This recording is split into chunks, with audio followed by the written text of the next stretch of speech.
Hi, how are you today? It's Lisa Eklund from the Mindful Equestrian.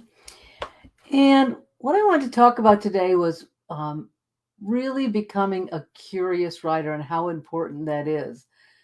It's really easy, I think, in the equestrian industry. Tradition is, to follow the rules, and, instructors with good intention give a lot of information to riders to teach them new things and to follow certain, ways of doing things. And all of that's really good. And the riders want to do well and please their instructors and do their best. So they want to follow all the rules. And in doing so, the sense of curiosity can be kind of lost. That sense of it's okay to ask questions and not always do as I say. Um, you know, these are the rules and we must follow them always this way.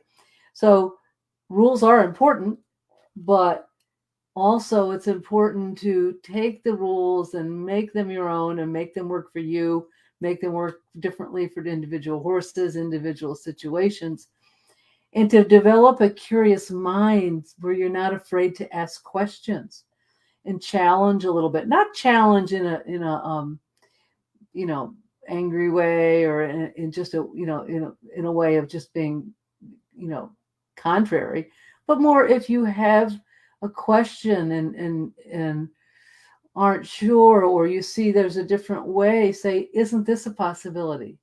Would this work? And if it doesn't, at least if you ask the question, you might find out why it won't work. And maybe you'll open up a door for, well, let's see if it does work. And maybe something you've thought about doing would work in a certain situation with your horse, with a certain horse. So and also for as a rider, for you to not be always looking for someone to tell you what to do, but to kind of be that curious rider who's going, oh, well, if I use my rein this way, what will happen? If I add my leg here, what will happen? If I do this, what will happen? My horse is moving this way. What's causing that? Anything that's going on, to not just follow rules and think, well, if I do this all the same and do this the way I'm told, then I should become a good rider. You will certainly learn a lot of good things, but then you need to take them and test them and see what works and see what doesn't, and develop that mind, that curious mind, and keep a curious mind, because that's how you're going to remember things. If you learn them yourselves instead of just learning them from being told, and think about the other things in your life. If you're told how to do things from a book, or you're told how to do things, certainly you've certainly given rules and given instruction, but you don't go out there and test things out and try them yourselves and really become curious and ask questions as to, well, why isn't that working? Why, why does my horse do this? And not why, like I'm upset with my horse, but what's going on? What does my horse need from me? Is there something I could change that would help them? You know, on thinking about, being a student of them too, as well. And like, okay, look at their anatomy, and, what's causing my horse to be crooked? What's causing my horse to move this way? What is it that, why does my horse go with an inverted frame? Is it something that's based part of their anatomy, the way they're built, their conformation? Is there something that I can do to help them? Really being curious about why things are happening on your horse, and not just following, I put my heel down this way and I do this and I do this, and this rein aid does that and this leg aid does that, but understanding how to use all those things in different situations and why they do, those are the aids. And, those aids didn't just fall down from the sky. Somebody, the great masters in riding through the years, trial and error things themselves. They tested things out, tried it, saw what worked, saw what didn't. And that's where the rules came about, right? So those rules have some flexibility. They're not etched in stone. And horses are living beings, and we're living beings. We're all a little different, horses and people. So those rules are there, but we need to be curious and see how those rules work for us and work for our horses, and how we can adapt things the best way for both us and our horses. And so I think it's really easy to get caught in that mindset of following all the rules and not being curious and inquisitive and learning from making mistakes and learning from error and learning from trying new things and trying things differently and questioning things.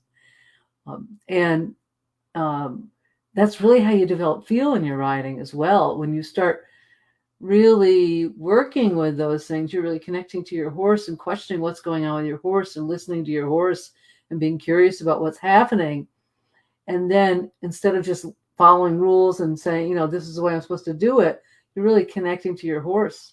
And then you really feel what's going on with your horse. And then your aids and your technique and all that kind of fluidly changes as the horse needs it, and you become more of a feeling rider because you really understand what's going on with your horse, and you understand and are asking questions as to why things work and why things don't. So you learn them and retain them better. I mean, just think about anything you learn. If you learn things in when you were in school, and just, I remember taking tests and I was very good at rote learning and rote memorization, and I could take a test and do well, but then, you kind of forget it. But if you take that stuff and apply it, then you learn it. I mean, I have a master's in biology, and we had lectures where we learned all the rules, and then we did the labs where we tried things out, right? And learned things in outside of the books. And that's the same thing with your riding. You learn the rules, but then test them out and really see what works, and be a bit of a scientist and say, what if I tried this? What would happen? Particularly, certainly you want to do things safely and within reason, but don't be afraid to try things out. And if you're not sure, but you do kind of have a question, ask your trainer or ask someone, and say, what do you think about this? What if I tried this? And then do it.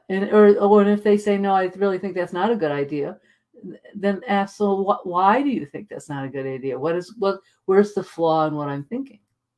So that you really learn from it. And each time you do that, you retain it so much better than just kind of trying to memorize and do things mechanically. So really be a curious rider. Don't get so caught up. Certainly I understand and that you want to learn and you want to do what your instructors tell you, and what the classical rules are, and those are all important.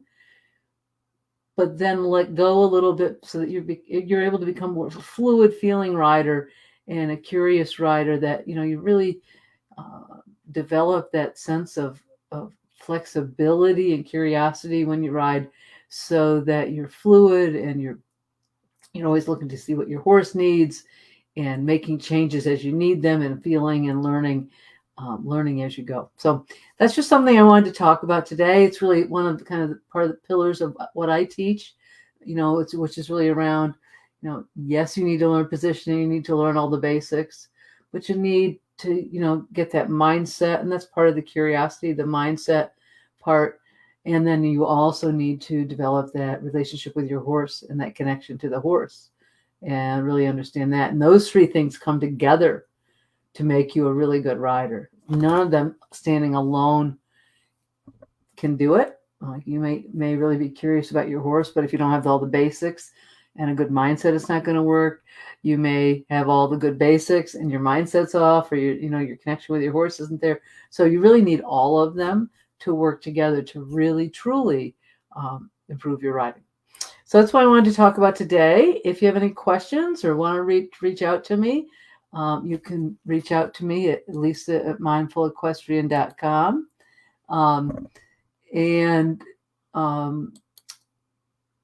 I also do one-on-one coaching, and I do clinics. If you'd like to reach out to me to set something up with that, I'm working on a couple group programs coming up, and we'll be working on the right now, doing some test pilot things with doing some virtual lessons, which I'm excited about. By testing it out so that get all the technical glitches kind of tested before I make it live. So anyway, have a wonderful day, and I will speak to you soon.